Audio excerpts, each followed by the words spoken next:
those of the host, and do not necessarily reflect the views of CBS, ABC, NBC, Fox, CNN, or MSNBC, or Al Jazeera, or anyone else that you can imagine. Nothing for you! You know what? That makes me mad. But of course you are. Hi, this is Scott Clark with Heidelcast episode 49 for the week of Sunday, November 17th, 2013. I'm a pastor and a church historian. The Heidelcast is a service of heidelblog.net. Write to heidelcast@heidelblog.net or on Twitter @RScottClark. Send us a message and we may use it in a future broadcast. Catch all the episodes of the Heidelcast at heidelblog.net or subscribe in iTunes. On today's Heidelcast, part 2 of making sense out of the Republication debate. And if you're just tuning in, you might want to listen to episode 48 to find out what the hubbub is all about. And you might also want to check out the Republication category on the Heidelblog. And there you'll find lots of resources to help you understand the debate.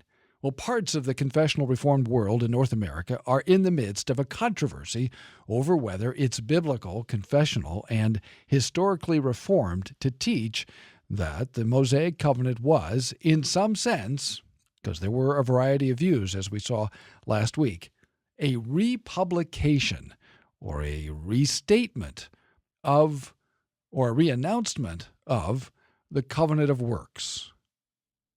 In its most basic form, the doctrine of republication is the teaching that the same law that was given to Adam before the fall in the covenant of works was, in essence, restated, republished, reannounced, repeated to national Israel. And last week we saw that different versions of the doctrine of republication have been taught by orthodox, influential, mainstream Reformed theologians in the 16th, 17th, 18th, 19th, and 20th centuries. Today we want to explore why a doctrine that is so well attested in the Reformed tradition, and that is arguably taught by Westminster Confession, chapter 19, section 2, an interpretation held both by proponents of the doctrine of republication, such as Thomas Boston and Robert Shaw, and by at least one opponent of the doctrine of republication, who essentially conceded in a recent article published in a minor ecclesiastical newspaper that the doctrine of republication is, in some sense, present in Westminster Confession, chapter 19, section 2. Joining us to help work through the theological, pastoral, and ecclesiastical aspects of this debate is the Reverend Mr. Christopher Gordon. He's pastor of the Escondido United Reformed Church at Escondido URC.org. And he's host of Abounding Grace Radio on stations in Seattle, Phoenix, and San Diego, and online worldwide at agradio.org. That's agradio.org. The Heidelblog and the Heidelcast are big fans of Abounding Grace Radio, and Chris is my pastor, and I'm a big fan of his ministry of the Word of God. So you can hear his sermons, if you'd like, on the website at escondidourc.org or at sermonaudio.com. Hi, Chris, and welcome back to the Heidelcast. Hi, Scott. It's good to be here. Well, we're talking about republication, and I know you've done a fair bit of reading in the history of Reformed theology, and you're a lover of old books, and so we'll start there because that's where we ended with the last episode, talking about the history of the doctrine of republication, and we saw that it's taught in every century, right? 16th century, 17th, 18th, 19th, 20th centuries. So this isn't something that just fell out of the sky in the 20th century in one place, right? This is something that's been taught by a lot of Reformed teachers from a variety of places across the whole spectrum of Reformed theology in many places. And so it's not like it's associated with just one part of the Reformed tradition or one school in the Reformed tradition. So, despite its existence in the tradition, it's become hotly controversial in Reformed theology, particularly in recent years, to talk about republication. And so the first question I want to discuss with you is, Pastor, why is this so controversial after so many centuries? Well, I think that's a good question, something we have to think a lot about. I have a few different thoughts on that. I don't know that, when I think about it, I have different reasons. The first one, probably to think about, is the emotional response that we're getting today to this. And maybe it's just helpful to say, pastorally, it's because we've come into a day where everything is love. We don't want to talk about justice. We don't want to talk about strict justice. We don't want to even think today about the Lord as a judge. And we know that this doctrine is helping people wrestle through the purpose of the law and to teach people, what did Paul say about the law? Why was the law added? To show the exceeding sinfulness of sin and how serious God takes that. So maybe there's an emotional kind of response today because we've come into a day where everything's grace, everything's love, and we don't even want to think about this kind of arrangement that happened at Sinai. And so maybe that's one emotional kind of thing that we deal with. I would say the second reason is a practical reason. We have the internet today, and we have a whole pile of people on the internet who have become sort of pseudo-internet, intellectuals on this issue, and they've only read about 3 pages. And I think Calvin even said that. I found this quote that these Calvin said something about the internet? Well, he said something about would-be intellectuals. I'm going to add internet in there. Okay, all right. Would-be internet intellectuals who, content with having read 3.5 pages, assert they know as much about the matter as should be known. So we have a whole plethora of people today commenting and saying things and engaging and attacking when they really don't even understand, like you've already pointed out, the long history of theologians that have thought through this and worked through this and given really good interaction with this view. You said something in your initial part of your answer that I think is really important. Part of, I don't think the whole reason, but part of the reason this is controversial now is because in the 20th century, we lost our doctrine of the covenant of works.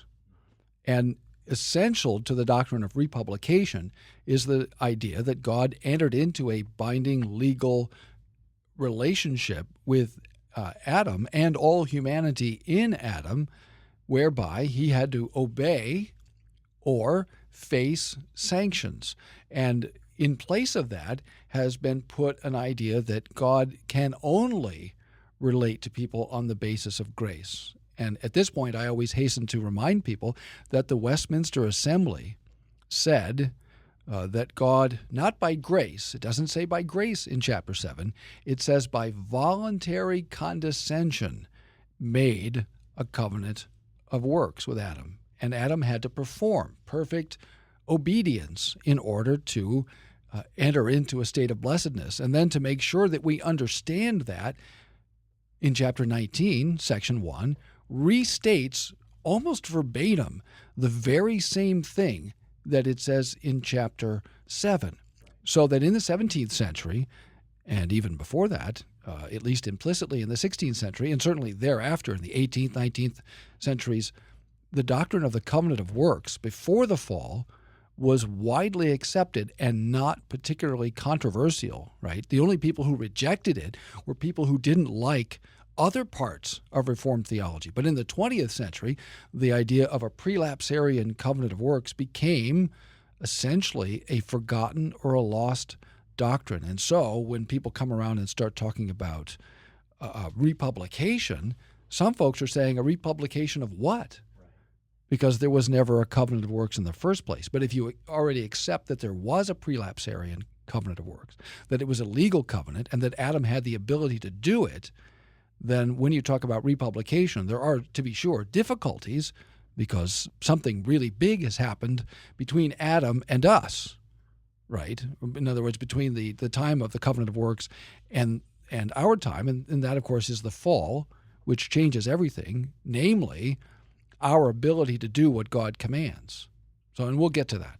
Right, and I think, that would touch on the theological reasons for this, and that would have been my third kind of answer to your question. If you, I think there's been certain things that have happened throughout history, and especially when we come in the 20th century, and then we see certain new systems of doctrines develop, dispensationalism and other things that... Yeah, I wanted to talk about that. Right. Because I think dispensationalism lurks in the background of a lot of this, don't you think? I do too. I mean, not that anyone is a dispensationalist in this discussion necessarily, but that people, out of reaction to dispensationalism, fear that when they hear people say that the covenant of works was republished at Sinai, that what they're really hearing is echoes of the old dispensationalism. Can you talk about that a little bit? Well, I think that's exactly right. I mean, we could go back to some of the dispensational authors and what they said, but I mean, I grew up hearing from dispensationalists the common lingo. I mean, and they really posited a very great divide between the old and the new. And they didn't even deal with the Old Testament as a whole.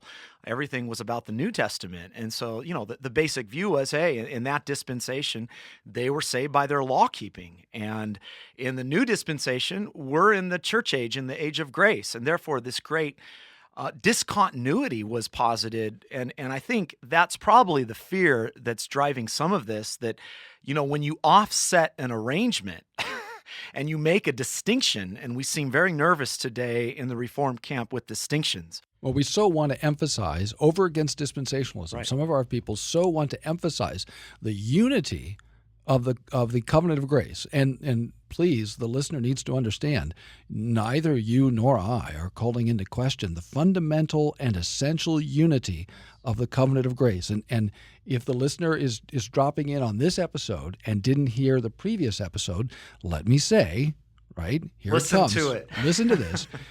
The Mosaic covenant is an administration of the covenant of grace. I'll even punctuate it one more time. The Mosaic covenant is fundamentally an administration of the covenant of grace. And that's where we start and where we work from. And our theologians have frequently said, as I noted last time, so go back and listen to the previous episode, that the Mosaic covenant is a mixed covenant.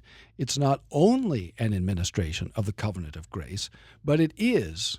And there are different ways of putting it. Some people talk about a subservient covenant, and so we could get into all of those things.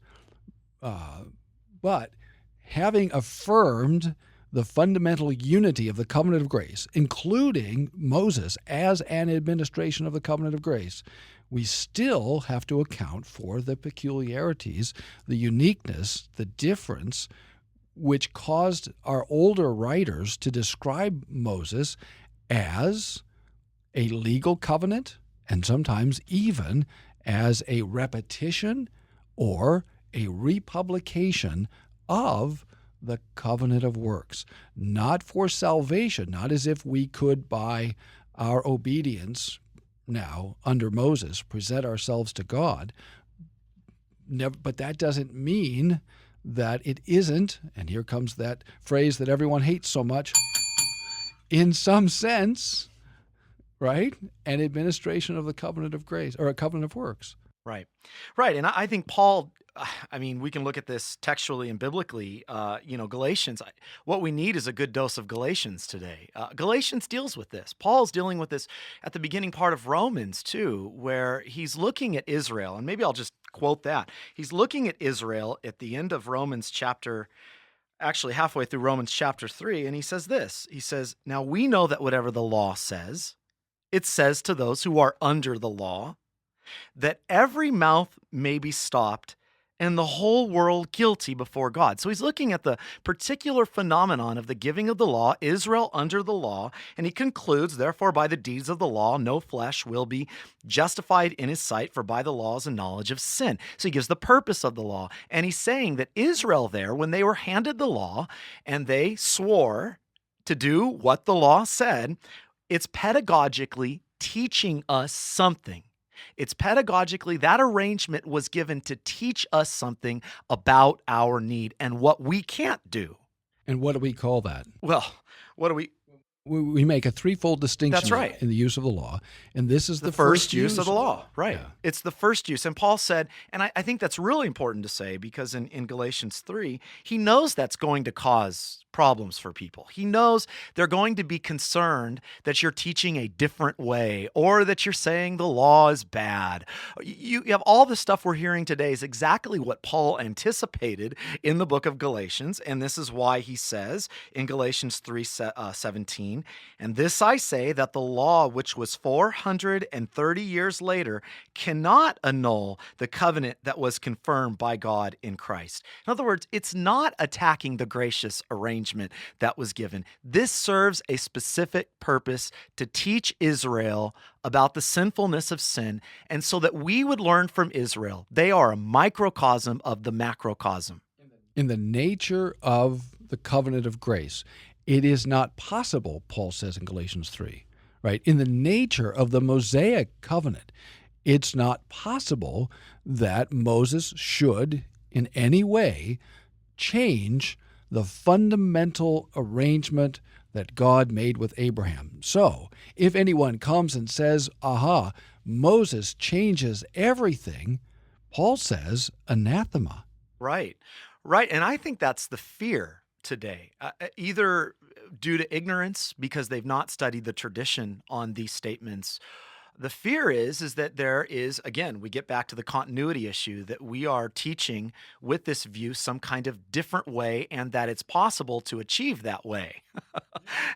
You and I are both big fans of William Perkins, who's the father, in many ways, of English Puritanism. Not absolutely. There were certainly Reformed theologians we can describe in a broad sense Puritan before Perkins, but in many ways he is the font. He in a sense, he gives us William Ames, and William Ames has a massive influence on Dutch Reformed theology. So Perkins is really important, and he doesn't get read much because he hasn't been reprinted for a long time. But he had a lot of interesting things to say, and some on this issue. He spoke a lot, and I would commend his work on the book of Galatians, his commentary. You can pick that up. I know that was printed later. I'm not sure by who, but there's so much that Perkins says in this regard, even his commentary on the Sermon on the Mount. But in Galatians chapter 4, for instance, and I have a lot here, but I'll spare you. The one testament, which is the covenant of works, which testament is figured by Hagar, came from Mount Sinai. Oh, no. Okay, back up. This is Perkins, right? Yes, William Perkins. Okay. Father of Elizabethan Puritanism. Okay. And what is a covenant of works? It's the covenant that was made in the arrangement that says, do this and you will live. And where was this? Well, notice Perkins here says that this came and was delivered, which is figured by Hagar, from Mount Sinai. From Sinai. So at Sinai, according to Perkins. Now, we could disagree with him. Right. But no one can say that Perkins is not a major figure in the history of Reformed theology. And no one can say that Perkins is heterodox, or that Perkins is an antinomian, or that Perkins is a dispensationalist, or any of the sort. That's right.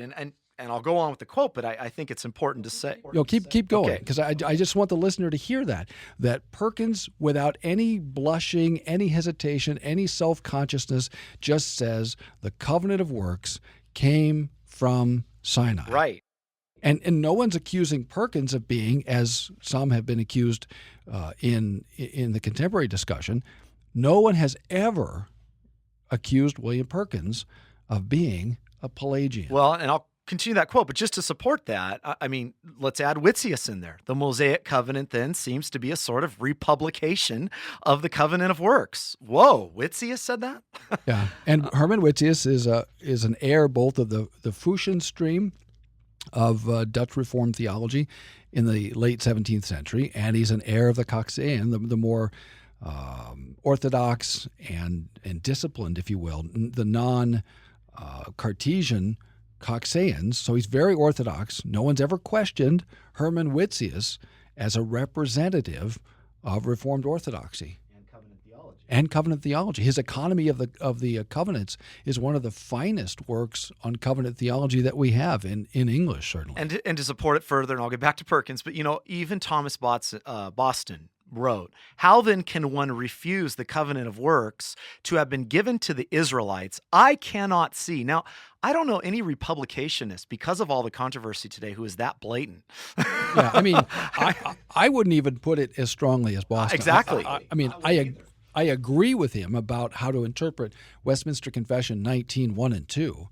But I also have heard enough from opponents and critics that I understand why they have trouble seeing that. But it is interesting that someone who's so influential and so important in the Reformed tradition, who's taken to be an unquestioned representative of Reformed orthodoxy in Scotland in the 18th century, one of the 12 apostles, one of the great opponents of neo-Nomianism, and one of the founders of the, an important stream of sort of Scottish Reformed evangelical Christianity, sort of gospel Christianity, a marrow man, and there he is saying, "Look, the covenant of works is clearly taught to be republished in Westminster 19:1 and 2," and yet people are saying that today, if you say this, you're a Pelagian, and no one's ever accused Thomas Boston of being a Pelagian. Oh, and He's as far from it as you can be, I think. well, that's exactly why this whole controversy is bewildering. I mean, it's either there's complete ignorance as to the tradition itself, or there's some underlining motivation that is holding people back from looking at this on scriptural and biblical terms and historical terms. But anyways, back to Perkins, the one testament, which is the covenant of works, which testament is figured by Hagar, came from Mount Sinai, where the law was delivered to the Israelites, and genders to bondage. That is, it makes all men bondmen that look to be justified and saved by the works of the law. The two testaments are the covenant of works and the covenant of grace, one promising life eternal to him that does all things contained in the law, the other to him that turns and believes in Christ. And it must be observed that Paul says they are two, that is, two in substance or kind, and they are two sundry ways. And he goes through a whole bunch more here.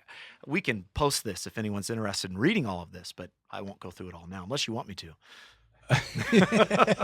We have stuff to cover, but yeah, I mean, all this stuff, many of these quotations are available on the Heidel blog at heidelblog.net. And if you just look at the categories, there's a category that says republication, and it contains a lot of quotes, and Chris will send me some more of this stuff, and I'll put it up, and it will all be there on heidelblog.net. All right, let me ask you a practical question as we work through this. Some have said, we ought to just stop using the word republication because it's toxic. And it is true in the history of Reformed theology that the idea that the Mosaic covenant has been restated, or the covenant of works made with Adam, right, with the fall now being taken into account, right, so mutatis mutandis, with the changes having been changed, with the fall being taken into account, the covenant of works is said to be restated, repeated, and republished. And some people say, well, let's just stop talking about republication. Let's use a different word. What do you think about that suggestion, that we need to drop the word republication because it's just too controversial? Well, I'm looking at this from a pastor's perspective, and I do struggle with that a bit. I mean, I've heard seminary students come in and deliver sermons, and they've used the term, and afterward I jumped on them. I jumped on them because it was completely unhelpful to the life of the congregation. Number one, they had never been introduced to that. Number two, it was brand new to most of the people, so immediately everyone's red flags go up. So it's just bad homiletics to use technical terms that aren't being explained and haven't been used, and just sort of drop them as if you were in a lunchroom discussion with some fellow students. Exactly. That's the wrong place to do that. And so, and part of the challenge too is that now what happens in these controversies, again, I go back to my practical reason for these controversies.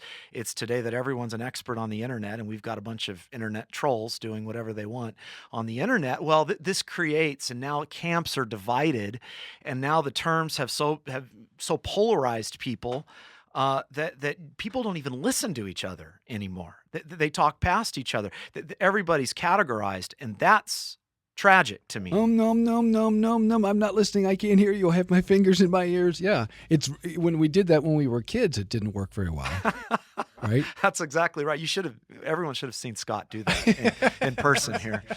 So it doesn't work very well now when we're trying to sort out difficult and important questions for the life of the church. Well, but to get to, I'm not against the term. I think we can use the term, but today it requires, because of the confusion and because people have not done good theology and studied the past well, now it requires so much nuance and explanation. Pastorally, I'm concerned about how best to describe this Sinai phenomenon without causing immediate polarization. I'm concerned about that pastorally. It's a difficult question. So I don't know anyone who's being dogmatic about the terms. Right.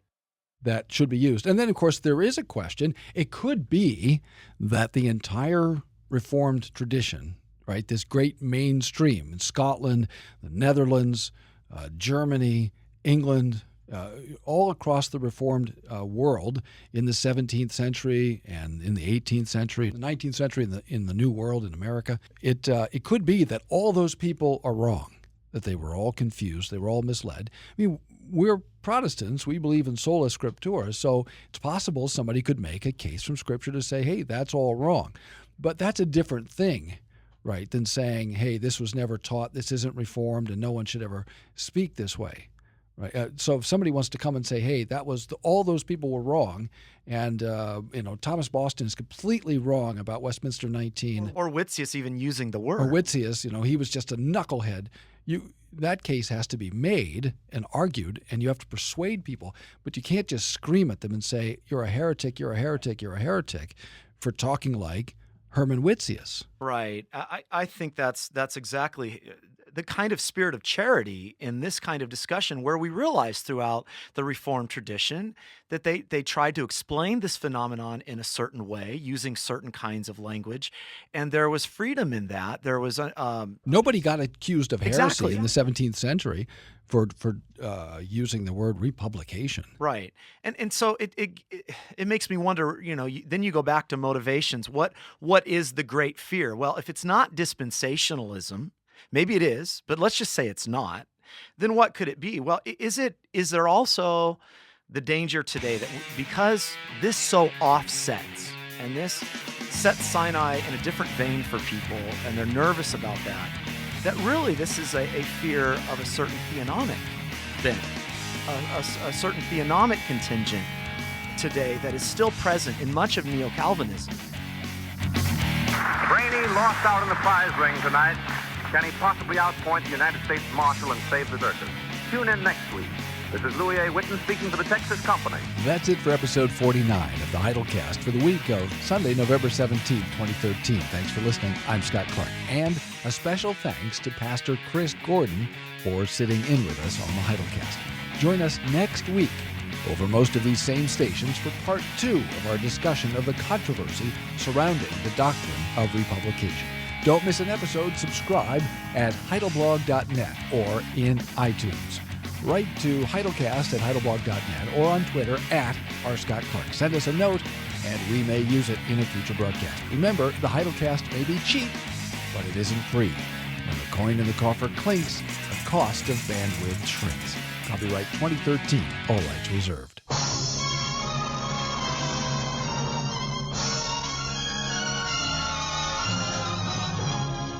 The House of Squibb presents Academy Award.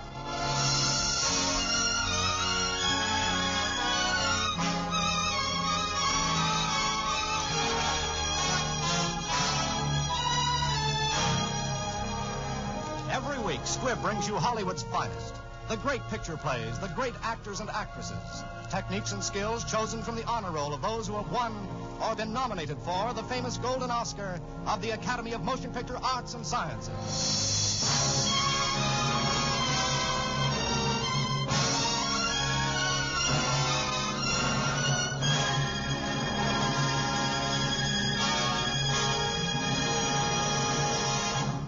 And now, E.R. Squibb & Sons, manufacturing chemist to the medical profession since 1858. bring you the distinguished star, Mr. Humphrey Bogart, who, as Best Actor of the Year, was nominated for the 1943 Academy Award. You will also hear Miss Mary Astor, who won the 1941 Academy Award as Best Supporting Actress of the Year, and Sidney Greenstreet, who was nominated for the 1941 Academy Award as Best Supporting Actor. Tonight, Mr. Bogart, Miss Astor, and Mr. Greenstreet will play the famous roles they created for the screen in The Maltese Falcon, the thrilling mystery which was nominated as Best Production of the Year for the 1941 Academy Award.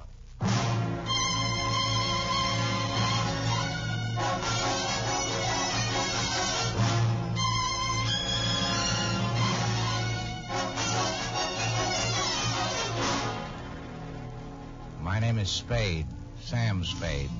License number 357896, issued by the Police Department of San Francisco.